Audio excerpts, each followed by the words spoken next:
Okay, college के अंदर practical में ये कभी कभी लाते हैं। Fraction atomic mass of element are due to. कभी कभी क्या होता है कि कुछ कुछ एलिमेंट के जो मास होते हैं वो ना फ्रैक्शन में होते हैं। जैसे कि मैं क्लोरीन का कहूँ, क्लोरीन का एटॉमिक मास 35.5। क्यों आया ऐसा पता है? तो ये जो क्लोरीन है ना, उसके दो आइसोटॉप, क्लोरीन 35 और क्लोरीन 37, ये दोनों की अवेबिलिटी कितनी है, एबेंडेंस कितना है, मतलब ये हमारे यहाँ कितना है, तो उस एबेंडेंस के बाद इसका एवरेज निकाला जाता है और उसके ऊपर से एटॉमिक मास निकलता है, एवरेज एटॉमिक मास। और ये जो है वो इसीलिए 35.5 आया। मुझे एग्जैक्टली इसका पता नहीं है, पर इसमें बहुत सारा जो ज़्यादा प्रपोजन है ना वो इसका होता है। आपको निकालना हो ना तो इस तरह निकालना कि percentage abundance into 35 plus percentage abundance into 37 divided by total into 100। ये कहीं ढूंढना, आपको मिलेगा, तो आपको आंसर मिलेगा 35.5। तो ये किस तरह है?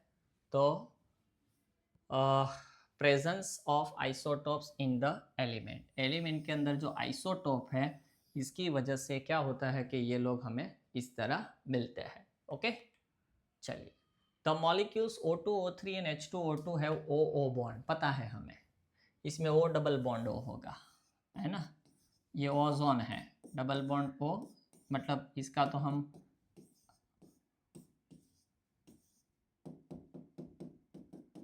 इस तरह, और H2O2। ओके, क्या कह रहे हैं? Which of the following is the correct arrangement in order in increasing bond length. चलो, बॉन्ड है लेंथ के हिसाब से इसे बिठाना है। अब देखो, इसके अंदर प्योर क्या है? Double bond. इसके अंदर प्योर क्या है? Double bond. बॉन्ड ऑर्डर इसका 2 है। इसका बॉन्ड ऑर्डर देखो तो यहाँ पर 1 और यहाँ पर 2, मतलब एवरेज बॉन्ड ऑर्डर कंसीडर करिए तो 1.5। और इसके अंदर तो बॉन्ड आपको दिख ही रहा है, एक ही बॉन्ड है ना, सिंगल बॉन्डेड है। अब बॉन्ड लेंथ जो है वो bond length inversely proportional to bond, sorry, inversely कहाँ, directly proportional to bond order. जितनी बॉन्ड ऑर्डर ज़्यादा उतनी बॉन्ड लेंथ छोटी। ओके, उतनी बॉन्ड लेंथ छोटी। ओके, इनवर्सली जितनी बॉन्ड ऑर्डर ज़्यादा, इसमें 2 बॉन्ड है ना तो बॉन्ड बहुत छोटा होगा, इसका 1.5, तो इसकी जो बॉन्ड लेंथ होगी, बॉन्ड लेंथ शॉर्टेस्ट होगी इनमें, हाँ, शॉर्टेस्ट। और इसकी जो बॉन्ड लेंथ होगी वो लार्जेस्ट होगी। तो देखिए, सबसे छोटा बॉन्ड किस में होगा? O2 के अंदर। फिर किस में? O3, क्यों? क्योंकि इसकी बॉन्ड ऑर्डर क्या है? 2, तो सबसे छोटा बॉन्ड। फिर 1.5 बॉन्ड और सिंगल बॉन्ड। तो आंसर क्या मिलेगा इसके अंदर? C. Okay, bond length inversely proportional to bond length order. जितनी बॉन्ड ऑर्डर ज़्यादा उतनी उसकी बॉन्ड लेंथ छोटी।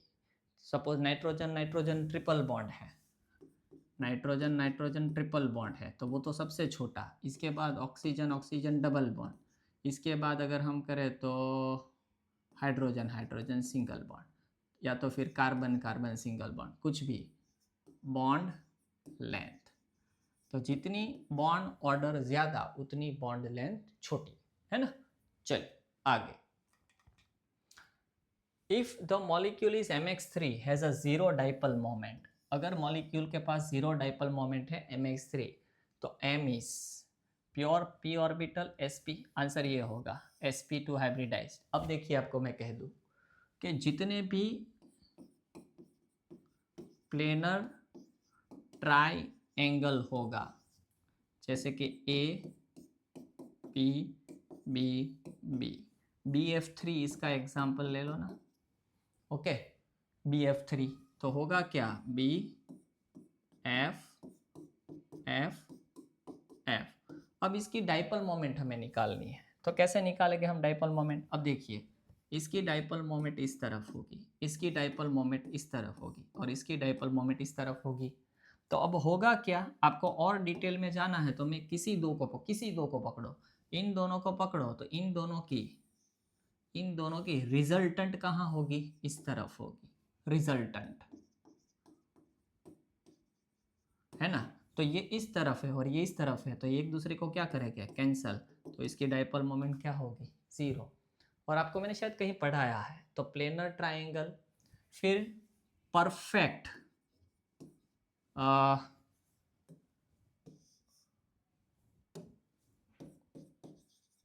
परफेक्ट टेट्राहेड्रल अगर हो, जैसे कि CH4, तो इसकी डाइपोल मोमेंट भी आपको क्या कंसीडर करनी है? 0। लीनियर हो, लीनियर, तो इसकी डाइपोल मोमेंट भी आपको क्या कंसीडर करनी है? 0। परफेक्ट TBP हो, परफेक्ट TBP, तो इसकी भी डाइपोल मोमेंट क्या होगी? 0। देखो PCl इसकी, तो देखो ये इस तरफ जाए तो कैंसिल कर देगा एक दूसरे को, है ना, ये कैंसिल कर देगा। दूसरा मैं आपको अलग कलर से ड्रॉ करके दिखाऊं। अब ये इस तरफ है और ये इस तरफ है, तो रिजल्टेंट इस तरफ होगी और ये वाली इस तरफ होगी, तो ये दोनों एक दूसरे को कैंसिल करेगी, है ना। A compound is an insulator in the solid state. Compound जब सॉलिड है तब वो कंडक्टिविटी नहीं दिखा रहा है, इंसुलेटर है। However it become a good conductor on the dissolve in water, मतलब जब हम वाटर में डिजोल्व करेंगे तब वो अच्छी खासी कंडक्टिविटी दिखाएगी। आंख बंद करके कह दो, सॉलिड जो आयोनिक कंपाउंड है वो आयोनिक कंपाउंड, जैसे कि NaCl, जब तक NaCl सॉलिड है तब ये इंसुलेटर है। क्यों? क्योंकि सॉलिड स्टेट में इसके आयंस जकड़ के रखे होंगे एक दूसरे को, इसलिए वो मूव नहीं कर पाएंगे, इसीलिए वो कंडक्टिविटी नहीं दिखाएंगे। पर इसे आप अगर वाटर के अंदर ऐड कर दो तो ये आयन फर्निश हो गए, आयन रिलीज हो गए। अब ये आयन मूव कर सकेंगे जब वाटर में डालेंगे, इसीलिए उस टाइम पर वो कंडक्टिविटी दिखाएंगे। ओके, तो वो ionic solids. The solution which have the same osmotic pressure. अब ऑस्मोटिक प्रेशर आपको शायद पता हो तो, सेमी परमिएबल मेम्ब्रेन नाम सुना होगा, बटर पेपर, सेलोफेन पेपर, है ना।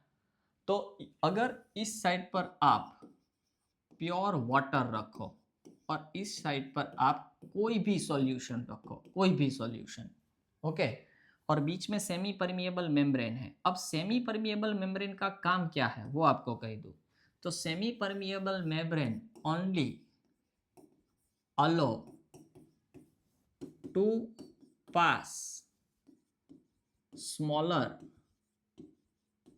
Molecules of solvent. ये सिर्फ और सिर्फ अपने में से सॉल्वेंट के जो छोटे पार्टिकल है उसे ही पास होने देंगे, but doesn't allow to pass solute molecule. ये अपने अंदर से कभी सॉल्यूट मॉलिक्यूल को पास नहीं होने देंगे। तो एक साइड प्योर सॉल्वेंट है और एक साइड सॉल्यूशन है, तो होगा क्या, वाटर मॉलिक्यूल का जो फ्लो होगा वो प्योर सॉल्वेंट से सॉल्यूशन की तरफ जाएगा, और उस साइड, और इसीलिए जो प्रेशर है उस प्रेशर को कहा जाता है ऑस्मोटिक प्रेशर। ये ग्रीक वर्ड है ऑस्मोसिस, उसके ऊपर से ये वर्ड आया है ऑस्मोटिक प्रेशर।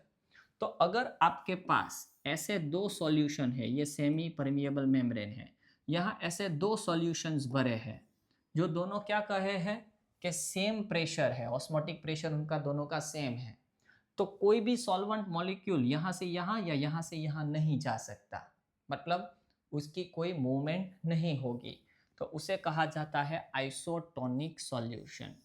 आइसोटोनिक सॉल्यूशन मतलब ऐसे सॉल्यूशंस जिसके दोनों के ऑस्मोटिक प्रेशर सेम है। कभी मुझे मौका मिला तो इस पर मैं जाऊँगा थोड़ा। ये last, the chemical equilibrium of reversible reaction is not influenced by catalyst. Catalyst सिर्फ रेट ऑफ रिएक्शन इंक्रीज करेगा, बट इक्विलिब्रियम पर इसकी कोई इफेक्ट नहीं है। हो सके तो इसके 4 या 5 रूल है, निकालो और ढूंढो कि इक्विलिब्रियम रिएक्शन पर कौन कौन अफेक्ट करता है। एक कॉन्सेंट्रेशन की इफेक्ट होगी, एक प्रेशर की इफेक्ट होगी जब गैसियस होगा, एक टेम्परेचर की इफेक्ट होगी। तो ये 3 मेजर है, बट कैटलिस्ट की इसके कोई इफेक्ट नहीं होगी। एक और ऑप्शन है, सपोज कोई इक्विलिब्रियम रिएक्शन में हम नोबल गैस ऐड करें तो क्यों कोई कोई इफेक्ट होगी? नहीं, तो भी कोई इफेक्ट नहीं होगी। नोबल गैस और कैटलिस्ट की कोई इफेक्ट नहीं होती। ओके, एक और लेके आ रहा हूँ मैं क्वेश्चन लेके आए, फिर हम इलेक्ट्रॉनिक कॉन्फ़िगरेशन और एलिमेंट को याद रखें क्योंकि एक एक क्वेश्चन उसका भी आता है। ओके, चलिए मिलते हैं।